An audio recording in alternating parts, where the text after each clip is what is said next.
When, in the course of human events, it becomes necessary for one people to dissolve the political bands which have connected them with another,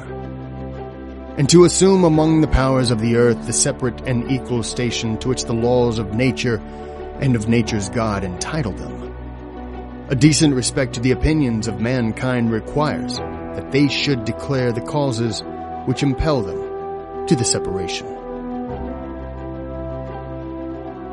We hold these truths to be self-evident, that all men are created equal, that they are endowed by their Creator with certain unalienable rights, that among these are life, liberty, and the pursuit of happiness. That to secure these rights, governments are instituted among men, deriving their just powers from the consent of the governed. That whenever any form of government becomes destructive of these ends, it is the right of the people to alter or to abolish it, and to institute new government, laying its foundations on such principles and organizing its powers in such form as to them shall seem most likely to affect their safety and happiness. Prudence, indeed, will dictate that governments long established should not be changed for light and transient causes. And accordingly, all experience has shown that mankind are more disposed to suffer while evils are sufferable than to right themselves by abolishing the forms to which they are accustomed. But when a long train of abuses and usurpations, pursuing invariably the same object, evinces a design to reduce them under absolute despotism, it is their right, it is their duty to throw off such government and to provide new guards for their future security. Such has been the patient sufferance of these colonies, and such is now the necessity which constrains them to alter their former systems of government. The history of the present King of Great Britain is a history of repeated injuries and usurpations, all having in direct object the establishment of an absolute tyranny over these states. To prove this, let facts be submitted to a candid world.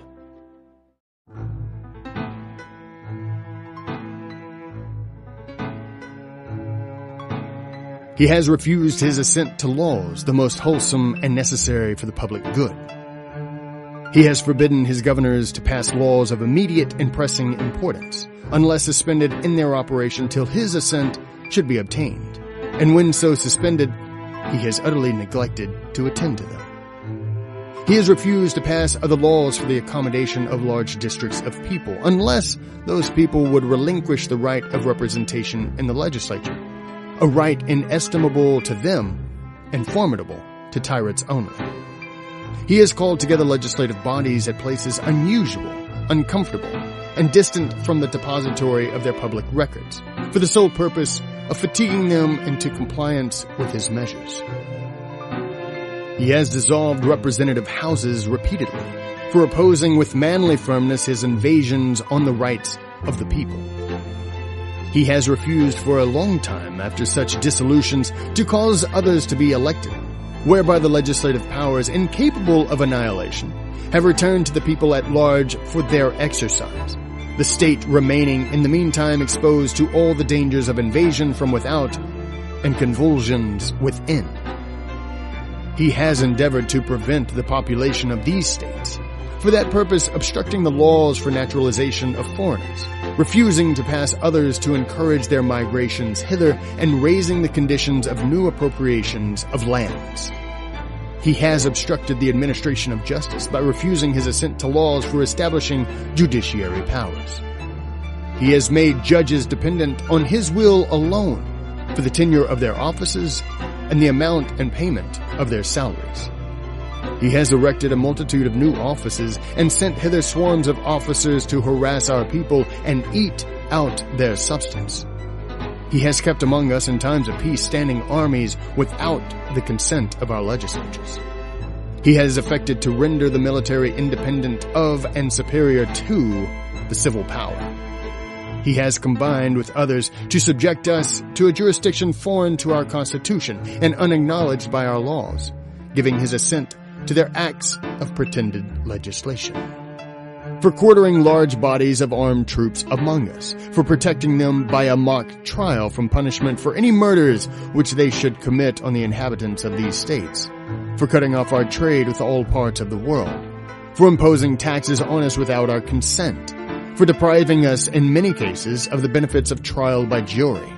for transporting us beyond seas to be tried for pretended offenses, for abolishing the free system of English laws in a neighboring province, establishing therein an arbitrary government, and enlarging its boundaries so as to render it at once an example and fit instrument for introducing the same absolute rule into these colonies, for taking away our charters, abolishing our most valuable laws, and altering fundamentally the forms of our governments, for suspending our own legislatures and declaring themselves invested with power to legislate for us in all cases whatsoever. He has abdicated government here by declaring us out of his protection and waging war against us. He has plundered our seas, ravaged our coasts, burnt our towns, and destroyed the lives of our people. He is at this time transporting large armies of foreign mercenaries to complete the works of death, desolation, and tyranny, already begun with circumstances of cruelty and perfidy scarcely paralleled in the most barbarous ages and totally unworthy the head of a civilized nation. He has constrained our fellow citizens taken captive on the high seas to bear arms against their country, to become the executioners of their friends and brethren, or to fall themselves by their hands. He has waged cruel war against human nature itself, violating its most sacred rights of life and liberty in the persons of a distant people who never offended him, captivating and carrying them into slavery in another hemisphere, or to incur miserable death in their transportation thither. This piratical warfare, the opprobrium of infidel powers, is the warfare of the Christian King of Great Britain. Determined to keep open a market where men should be bought and sold, he has prostituted his negative for the suppressing of every legislative attempt to prohibit or to restrain this execrable commerce. And that this assemblage of horrors might want no fact of distinguished dye, he is now exciting those very people to rise in arms among us, and to purchase that liberty of which he has deprived them, by murdering the people upon whom he also obtruded them, thus paying off former crimes committed against the liberties of one people, with crimes which he urges them to commit against the lives of another. In every stage of these oppressions, we have petitioned for redress in the most humble terms. Our repeated petitions have been answered only by repeated injury. A prince whose character is thus marked by every act which may define a tyrant is unfit to be the ruler of a free people. Nor have we been wanting in attentions to our British brethren. We have warned them from time to time of attempts by their legislature to extend an unwarrantable jurisdiction over us. We have reminded them of the circumstances of our immigration and settlement here. We have appealed to their native justice and magnanimity, and we have conjured by the ties of our common kindred to disavow these usurpations which would inevitably interrupt our connections and correspondence. They too have been deaf to the voice of justice and of consanguinity. We must therefore acquiesce in the necessity, which denounces our separation, and hold them as we hold the rest of mankind, enemies in war, in peace, friends. We, therefore, the representatives of the United States of America, in General Congress, assembled, appealing to the Supreme Judge of the world for the rectitude of our intentions, do, in the name and by the authority of the good people of these colonies, solemnly publish and declare that these united colonies are and of right ought to be free and independent states, that they are absolved from all allegiance to the British Crown, and that all political connection between them and the state of Great Britain is and ought to be totally dissolved, and that as free and independent states they have full power to levy war, conclude peace, contract alliances, establish commerce, and to do all other acts and things which independent states may of right do. And for the support of this declaration, with a firm reliance on the protection of divine providence, we mutually pledge to each other